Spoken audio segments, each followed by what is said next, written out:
welcome into the 2016 PLG Kentucky Oaks and Kentucky Derby Special. I'm Matthew Fole, along with our Kentucky Oaks and Derby correspondent, Michael Bubba Hester, for the second year in a row here on TV. We did this for a long time in radio, and now we've got our shiny faces on TV.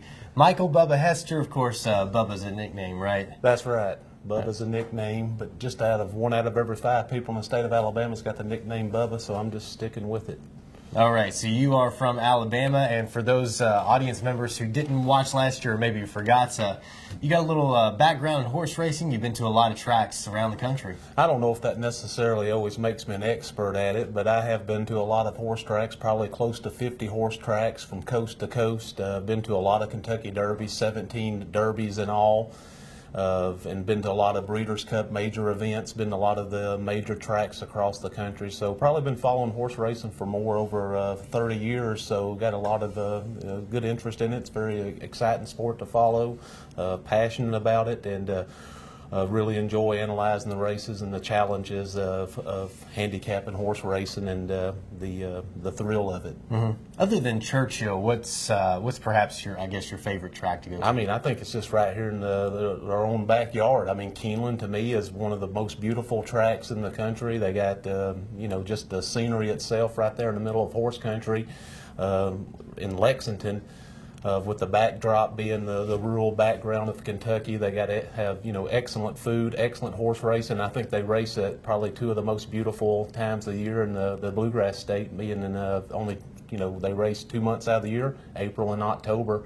And by far, to me, though, I think those are the 2 of the most beautiful months in our state here. All right, and you go to the track a lot, and not that you bet high wagers, I guess, but you've bet you bet a different kind of style than what I've been used to growing up, and you like the way I bet, right? Yeah, you got some good style. The $6 to win. Yeah. Well, that's fine. I mean, I'm not really much of a win, place, or show better. I'm about betting. He always makes fun of me when I bet. Betting small amounts and trying to win a lot. So I go for value for the big bang, and that's kind of my approach to horse racing, and just about. You want to bet a little and win a lot, and that's just kind of how I've always approached handicapping horse racing. And that's also the challenge of it too, is being able to identify the winner and have confidence in that horse that you feel like that you've picked can win the race. You're not going to win every race that you bet on, of course, but you got to find those spots of races where you feel like you have an advantage with the way the horse comes into the race, that you feel like, hey, I think I could make some money off this particular race, and that's where you put all your throw everything in on that 1 or 2 races of the day. And that's kind of my approach on racing, is you can bet on every race, but there's only going to be a few races that really come together that you feel like you got a really good advantage and a good angle and a good insight on how the race will finish. Bubba's going easy on me because I guess when we were at the track in the fall, I think I did I was going to do like $6 to win at the machine, and I think you pushed me out of the way. You were like, here, do this. Yeah, I'd probably put you on some kind of dollar exact wheel or something. It's one of my favorite types of bet, and it's one of those bets where it's an exotic wager. So the payoff could be a lot better, maybe 5-10 times the return on a dollar exacta versus what you would get on a win bet. So that's just kind of a little bit more interesting bet for me. Okay, so looking at, just going to touch on last year's real quick, since we did this show last year, and I want to touch on last year's picks for the Oaks. The top 4 were Lovely Maria, Shook Up, I'm a Chatterbox, and Stellar Wind. They were all in your top 5, but your top winning horse came in 9th. What was the deal with that? Hey, Condo. You almost had it. Yeah, didn't like it, but one of my other selections was a horse that finished 2nd. There was a pretty good long shot that was a bomb on some tickets. So hopefully a lot of people picked up on that there. So that really would have been a nice exacta trifecta if you had Lovely Maria on top. And what probably comes to most people's minds if they don't remember last year's Oaks is last year's Derby. And, of course, last year's Preakness and Belmont's winner was American Pharoah. You called that on this show last year. And then Firing Line, Dortmund, and Frosted was my horse, came in fourth last year. You picked American Pharoah last year on the show. You had International Star, which got scratched the morning of Derby. And you also had Dortmund there. So you did pretty good on Derby too, right? Yeah, I mean, Derby was a little bit, I thought, a little bit more easier last year. I thought there was one horse to beat with American Pharoah. And, turned out I felt really confident about that horse, not only what he did in the Kentucky Derby, but what he did throughout the rest of the year and winning the Triple Crown. It was no surprise to me. I think that was one of those horses that maybe comes around once every 40 years. And we got to see something pretty special with that horse. And not only winning the Triple Crown, but, back in the Breeders' Cup in the fall at Keeneland, went over there in the Breeders' Cup Classic and dominated a group of not only 3-year-old horses, but older horses. And won the $5 million Breeders' Cup Classic over there at Keeneland, and what they call now the Grand Slam. I guess when you win the 3 Triple Crown races along with the Breeders' Cup, it's never been done in history because back in the 70s the Breeders' Cup didn't exist. So they call it the Grand Slam. Since then, the horse is in retirement, over in Lexington and enjoying breeding, I guess. Yeah, that's right. All right, so we're going to move right into the horse races. And on Friday, always on Friday before the Derby, is the Kentucky Oaks, the big race of the day on Friday.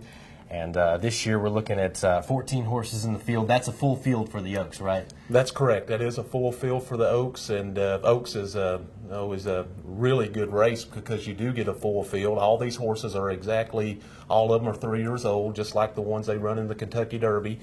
It's the race, the Lilies race, the fillies race for the Lilies, and everybody wears pink and stuff like that. It's kind of the girls' day out at the track, and so Friday I'll have my pink shirt on, tie, stuff like that. So looking forward to Oaks Day. It's a $1 million purse race, so they're going 1 1/8 at Churchill Downs. Most of these horses, if not all of them, have never been 1 1/8. Most of these fillies have never been 1 1/8. To really sum up the Oaks in a sense was. It's going to be a very competitive race. I mean, it's hard to really draw a difference between. There's a lot of different running styles, but I think of any one of 5 or 6 or 7 of these horses has a really good chance of winning this race. So it was really a difficult race to handicap. However, there was a horse that got scratched back in early April. The name of the horse was called Songbird. Had this horse been in the race, it would have been a big-time favorite. I think it would have been about a 3-2 choice. I don't think there would have been 14 horses in the race. I think there would have been more like 8 or 9 or maybe up to 10. This horse has been dominant in the 3-year-old filly division. Like I said, Songbird won the Breeders' Cup Juvenile Fillies at Keeneland, and then also come back and had a strong performance at the Santa Anita Oaks. After the Santa Anita Oaks, she had a slight fever, and that led to a scratch. Had this horse been in the race, I think it would have been a prohibited favorite, and I think it would have won the race. It wouldn't have been a lot of value, but because of that scratch and defection, we're going to have a really good competitive race on come Oaks Day with an opportunity to really cash some value of tickets. And with all the money that's being bet on Oaks Day and the attention that Churchill Downs gets on wagering on Oaks and Derby Day, the pools and exactas and trifectas and superfectas, they really swell, so there could be some really nice payouts if you just hit $1 exacta on any of the races on Oaks or Derby Day, just because the fact that there's so much money being bet and wagered in the pool. It's the biggest day in wagering in North America. Okay, and that without necessarily giving your picks, who are the favorites going in? Yeah, I think they're the top contenders. I mean, there's 3 horses that come out of a race that was just run back on April the 9th at Keeneland. One of them is called the Ashland Stakes, and this is a prep race for the Oaks, and you get qualifying points by running in the Ashland Stakes. Rachel's Valentine, Catherine Sophia, the number 2 horse called Weep No More, which is named after my old Kentucky home, and there's a verse in there called "Weep No More." That horse actually won the Ashland Stakes. That come from way back in that race. It was a deep closer, and it closed from about 13 back to win it. The another top contender that I like in the race is Land Over Sea. This horse won the Fairground Oaks down in New Orleans at the Fairgrounds racetrack. It was won very impressively. The last start it had was on March the 26th, and what I like about this horse, it once raced against top contender Songbird. Songbird's just been killing this horse. They've raced probably 5 times in this horse's lifetime. Now that horse is out of the picture completely, so that might make room for a horse called Land Over Sea. It won the Fairgrounds Oaks, but the last 2 had finished second to Songbird, which to me, Songbird may be the top horse in both male and female division. That's saying something. Okay. And so it had 2 seconds to Songbird in Santa Anita prep races prior to of her win in the Fairgrounds Oaks on March the 26th. So those right there are about the top 4 contenders. Another Wise Guy horse they've been talking about a little bit at the track. They had a huge article in the Louisville paper of yesterday on it. It's a horse called Lewis Bay. Last time it raced was on April the 9th in the Grade 2 Gazelle at Aqueduct, and it won this race won it by a length and a half on a muddy track at Aqueduct. And that horse is about 8-1 right now, so that horse is getting some attention. They say it's been training beautifully. It looks fantastic. The trainer on this horse, Chad Brown, he really knows how to bring horses, young horses, up and coming, and get them in the right spot. So there's another horse right there. So like I said, it's a wide open competitive race of a lot of different angles and of ways to play the Kentucky Oaks. And so it should be a fun race, but at the same time, I think it's going to be an opportunity to, if you can cash a ticket, I think it's going to pay some nice dividends for you. You said muddy track. Is the track going to be muddy on Friday? The weather for both Oaks and Derby, I mean, it couldn't get any better. I mean, Oaks days probably might be the better of the 2. I think it's going to be in the around in the 70s, sunny. I think there's a slight chance of rain. Saturday, Derby day, the song "The Sun Shines Bright in My Old Kentucky Home." Hey, it's going to be shining bright on Churchill Downs on the first Saturday in May. It couldn't get any more picture perfect. It's going to be in the high 80s. Probably 85 degrees. Just going to be a fantastic day. So if you're going out to Churchill Downs to enjoy the Kentucky Derby, this is one of those ones that you can really go and not have to do any preparations for rain gear or coats. And I've been to several of them where the weather, you knew it wasn't going to cooperate, where there's going to be rain at some point during the day. This Kentucky Derby, if you're going more casual, shirts and shorts and a shirt and plenty of sunscreen, and for if you're going a little bit more fancier style, get those nice hats on. I don't even think they'll let you in unless you got a Derby hat, right? they ought to be like a law. Right. You got to have a hat on to go to the Kentucky Derby. No fascinator or nothing. I mean, for the women, you need one of those big hats, and the men, they need to wear hats too. It's part of the tradition of the Kentucky Derby. It's just as big as the horse race itself as what you would wear to the track. No ball caps. No ball caps. You got to have a hat. You got to have a hat. Okay, so you gave probably the favorites going into Friday. Are those your picks? Yeah, well, I'm going to go over my picks for the Kentucky Oaks, and I always like to mention one other possible long shot in the race, and that's a horse called Royal Obsession. I think it closed in the Gazelle Stakes, raced against Lewis Bay. That horse will be about 20-1. I'm not saying it'll win it, but if you want to throw that horse underneath some exactas and some trifectas, that might get in there at a price. It's about 20-1. Lewis Bay is another one at 8-1, might get some value. My picks, I'm solid on Land Over Sea. Land Over Sea, the number 13 horse, Mario Gutierrez and Doug O'Neill. These 2 trained up about just a few years ago on I'll Have Another to win the Kentucky Derby. And I feel like they'll give a very strong account in this year's Kentucky Oaks. I'm a solid pick on Land Over Sea. I really think that the pace sets up perfectly for this horse. I think it's going against one of the best horses in the divisions only made this horse better. So that's my top pick. It is interesting to note that Mario Gutierrez is not has been the regular rider of this horse, but in the last time this horse raced, J.R. Velasquez rode this horse in the Fairgrounds Oaks down there, but now he's back on Rachel's Valentine that finished second in the Ashland Stakes over there in Keeneland. And the reason is he's first call rider for Todd Pletcher, who trains that horse. So I'm not being scared off because Mario Gutierrez has ridden Land Over Sea for most of his career, except that one time down at the Fairgrounds recently. So I'm going to take those as my top 2 selections, along with Weep No More. I think Weep No More is a really nice horse, but I think he closed into some horses that were getting extremely tired in the Ashland Stakes. It looked great. It just zipped by them like it was just putting on a strong performance. But I also think those horses that were in the lead in the Ashland Stakes were getting tired, and it made that performance look even stronger than it really was.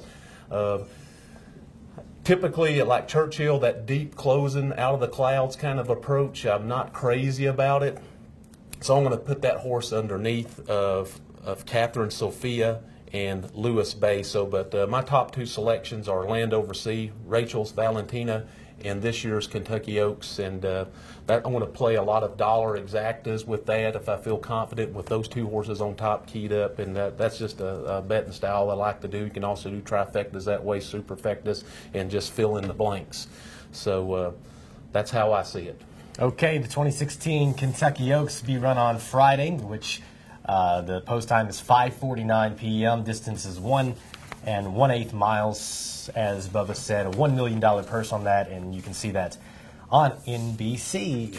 Moving on into Saturday for the Kentucky Derby, and looking at a field of 20, and that is a full field for the Derby, right? Yeah, 20 horses in the Kentucky Derby. I mean, there's no race like this in North America. This only happens once a year where you get a fully subscribed field of 20 runners running the race. You know, at most you might see, 12, 14 runners on big racing days of like Breeders' Cup. So this makes this such an exciting race to not only discuss and talk about. I can promise you, you're not putting in this kind of discussion on just a regular middle of the week race on a Thursday afternoon at Churchill Downs with 7 horses in the field. Very exciting to be able to handicap and put an analysis together for the Kentucky Derby. Main thing is you have to be 3 years old to race in this race, and these horses have started earning qualifying points to be in the Kentucky Derby since September.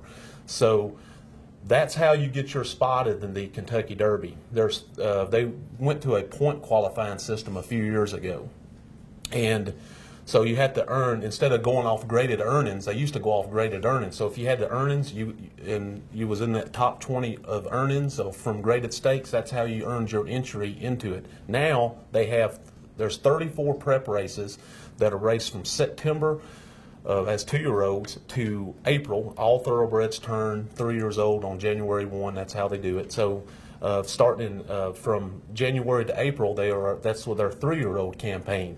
So there's 34 prep races, and most of these races are 2-turn qualifying kind of races, and then you earn points from finishing 1st, 2nd, 3rd, or 4th in those races. And that's how you earn points and you qualify to be in the Kentucky Derby. So those type of races everybody's familiar with, and this is why it's so fun to keep up with. It's not like all of a sudden, hey, here's the Kentucky Derby, here's 20 horses. These horses have been working hard at it since September. The major prep races such as the Santa Anita Derby, the Bluegrass Stakes at Keeneland, the Spiral Stakes up in Florence, Kentucky, the Florida Derby, the Arkansas Derby, the Louisiana Derby. All these are key preps. All these horses have run in these major races and have qualified for points to be in this year's Kentucky Derby. The most fascinating thing about being in the Kentucky Derby, there's over 26,000 registered thoroughbreds born each year, and only 20 of them make it to the starting gate. I mean, that's a true chance of a lifetime. Old Dan Fogelberg song talks about Run for the Roses, chance of a lifetime. That's what he's talking about. So 26,000, only 23-year-olds. It only happens once. You can only do it once.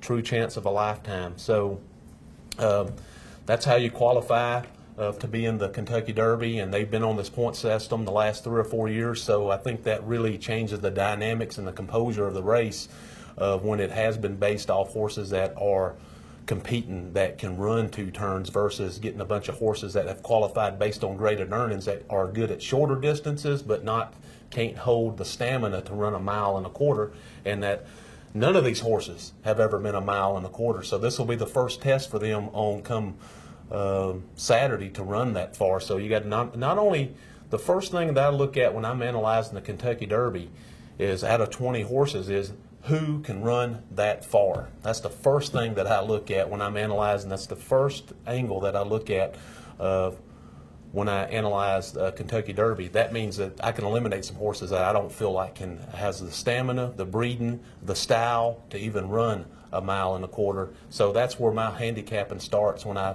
start whittling down my selections for the Kentucky Derby. You got to start somewhere. You can't take them all. It's too expensive to take them all. It'd be easier to put $2 on every horse to win, but that's not gambling, you know. So it could be a sense of gambling, I guess. It could be, but what's the fun of that, you know? So you want to bet $2 to $6 and hit something for a few hundred or $1,000, something to really talk about. So. Right. That's the first angle that I do look at, is this stuff, and then I'll analyze, breeding, and that plays an important factor in terms of stamina. That there is something to say about it's born in the blood. Also from that song, it is so true when it comes from the sire side or the dam side. I mean, there's a horse out there right now called Tappet. That's the leading sire right now in North America. I mean, in the last 2 years, just everything that's been coming from this horse has been just outstanding. I think there's 3 Tappets in this year's Kentucky Derby. Stud fee on Tappet's about $300,000 up there in the Lexington area. And there's some good contenders this year out of Tappet's, and they're very aggressive, can be kind of a handful of kind of horses that come from him, but they're very strong competitive horses.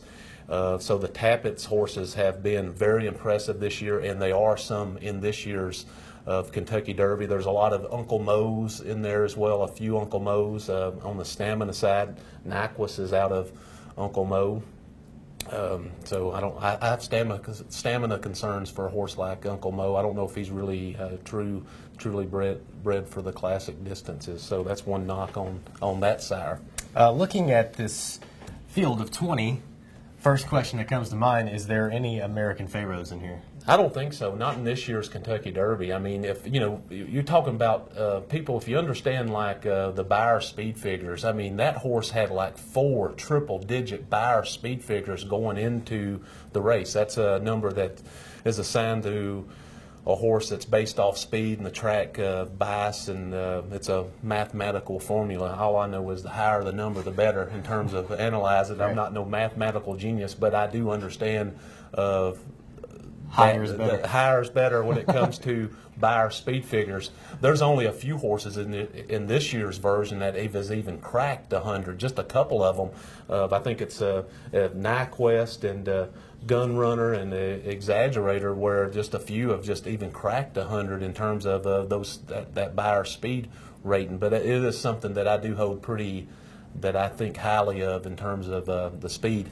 So when last year you had such an accomplished horse, one horse had over 4. This year you got only 3 that only have cracked 100 once. So major difference between this year's Derby versus last year's Derby.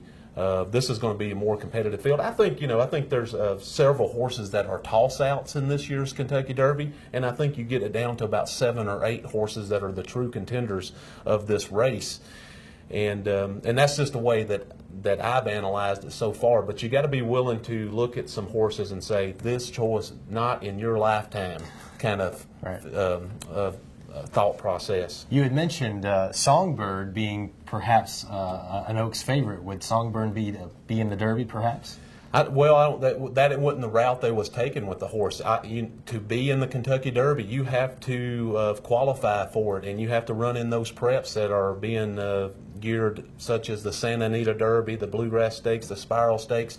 If you run in the the races that are classified for fillies, then you're not going to earn Derby qualifying points for it. So they had it geared up to run in the Kentucky Oaks from the get-go. So the Songbird wasn't running in qualifying races to actually run in the Kentucky Derby. So she wouldn't have qualified for it at all, because she wasn't running in prep races with the boys. Okay. What are the names that people are going to hear most going into Saturday morning, the favorites for the race? Yeah, I mean, they're going to be all over Nyquist. It's going to go off as right now it's going to go off the post-time favorite, but there's still going to be value in the horse. I mean, it's very susceptible favorite in my opinion. It's 7 for 7. It is the 2-year-old champion horse of the year.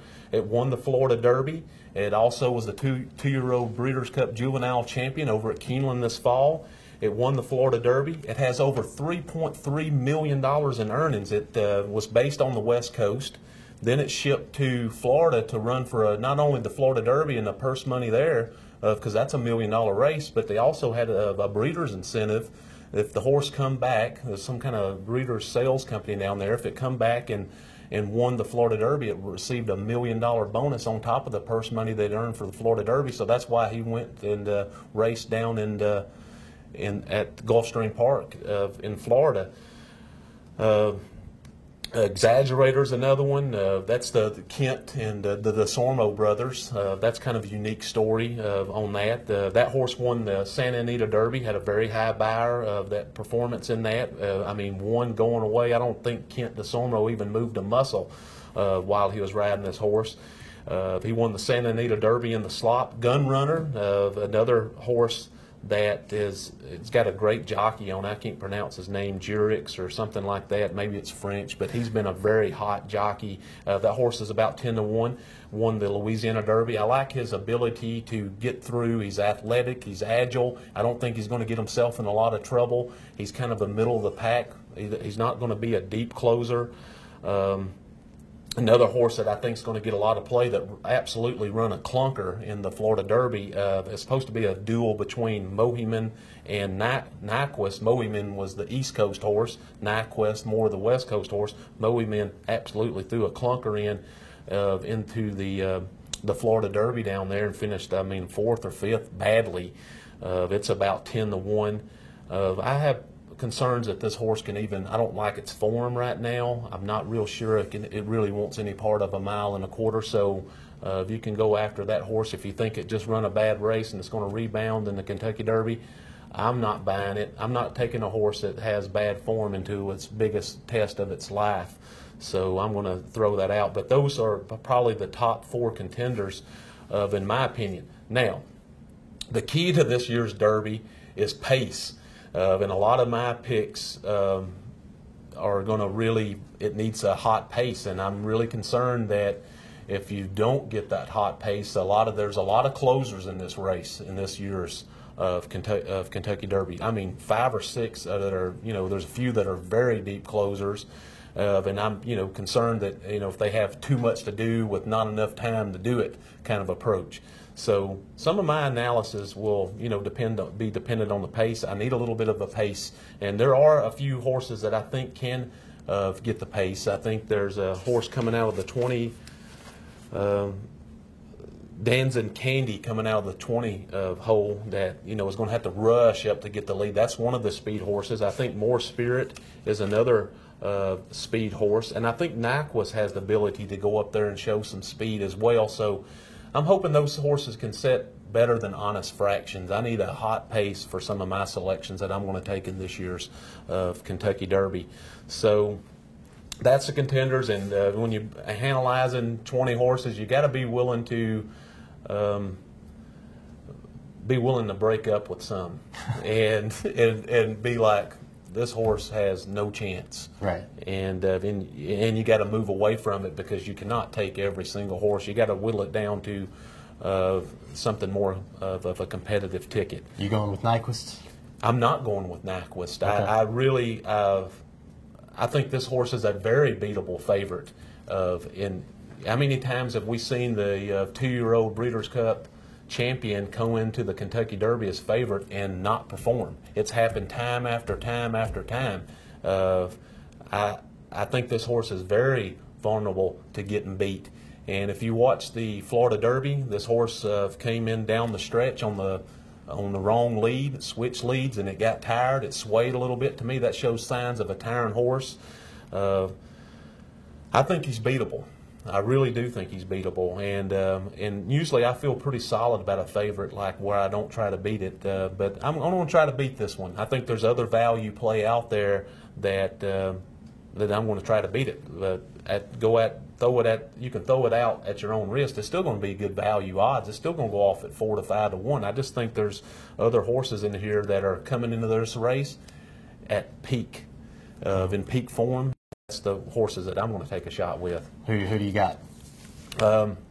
My top picks, I like Gun Runner. He's winner of the Louisiana Derby. He's won his past 2 races. He's versatile. He's athletic. He's also trained by Steve Asmussen, and he's got that nice new jockey on it. I think Jurix, that's been a very hot rider this year so far. Another horse that I haven't talked about is Creator. This horse is by Tappet. I like these horses by Tappet. It run in the Arkansas Derby, won that race. Now this horse is a deep closer, but is agile. It's athletic. It can cut through traffic. And when you're talking about 20 horses, this is a horse that's very determined. And if you watch this horse train, it's down to business. This horse means business when he's running. I just hope he don't have a whole lot to do, but he's definitely has a quick turn of foot and can weave his way through traffic.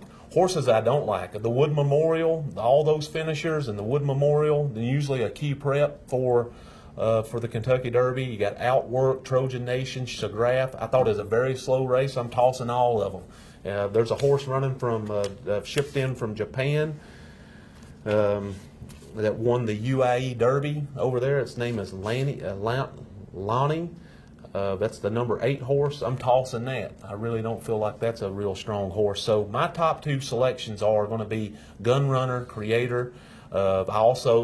I'm going to play those 2 horses on top. They'll be my prime selections. I like Sudden Breaking News. This is another horse that's going to have to come from out of the clouds to get a piece. I think Exaggerator might hang around and get a piece of it as well. Even though it looks strong, was a strong performance in winning the Santa Anita Derby. It just looked good. It's zipping through and passing a bunch of tiring horses on a muddy track. It doesn't necessarily mean that horse was going all that fast. It just gave the appearance like he was going fast. Nyquist, I'll keep him in there. Another horse, My Man Sam, was a fast closing second in the Bluegrass. Again, I need a hot pace to set up for some of these scenarios, but as far as my selections, I'm solid on Gun Runner and Creator. Those are going to be my 2 top choices for this year's 142nd run into the Kentucky Derby. Has your sister made a pick yet? I didn't get her pick this year, but she'll probably take that 8 horse. That it'll be something like Oscar nominated, or it'll be something I totally did. But I forgot to get that, because she's a horrible picker at this, So I guess I didn't get in her bloodlines of being able to pick good horses. Are we going to see a Triple Crown winner this year? I don't think so. I think this is going to be. I think there could be a different winner on each of these legs this year. I mean, it's. If once you get through the Nyquist, if you can, sell it, get off it, and go find you something else, I think there's 6 or 7 or 8 other horses in this field that have a very strong chance of winning it. And I think there could be a different flavor every week with the Preakness coming up and the Belmont Stakes, because all these horses have such a different type of running style. Some of them are very deep closers. Some of them can run up on the lead. There's horses like Motom, the 4 horse ridden by Corey Lanerud, which is a top jock up at Churchill Downs. I mean, he's had so much trouble with this horse in his last 2 races. One time it was checked badly at the 3/16 pole in the Louisiana Derby and the Risen Star. I mean, if they can get this horse ever uncorked, it might be a horse that can do a little bit better. But so far it has a knack to finding its way into trouble. All right. Anything else to add to the Derby? No, I mean, it's just a fantastic race to discuss, talk about. It's always a privilege to be on this show to get the word out about the Kentucky Derby and to analyze each and every race. And I've always I enjoy this time of year. It's probably my most favorite time of year in this living here, and I do enjoy the Kentucky Derby, so it should be a good time. You know, you gave your picks on logic. I got to give my picks on name. I like name. Yeah, that's right. You said that's not really good. I like Venus Valentine. How cool of a name is that? You got some alliteration going on there in the Oaks. Yeah. Venus Valentine. You didn't pick that horse. No, and then I didn't. I like Destin. Yeah. Because it's Florida. It reminds me of sunny skies in Florida. I like everything about Florida except their football team. So. Right. I think that horse should have stayed in Florida. I mean, I don't think it's got a shot at all. Yeah. Well, fine then. And lastly, you know, for those, I guess, perhaps going to the track, what should they know about going to the track, either on Oaks or Derby? Well, I mean, general admissions up there at Churchill Downs, it's up to $60 to get in, and you know, beers are pretty high too as well. So be patient. The main thing is, I mean, it's a large crowd. Last year was a record-breaking crowd, over 170,000 on Derby Day. Oaks Day is getting big crowds. I think, you know, around 125,000. It's $40 a general admission on Kentucky Oaks Day.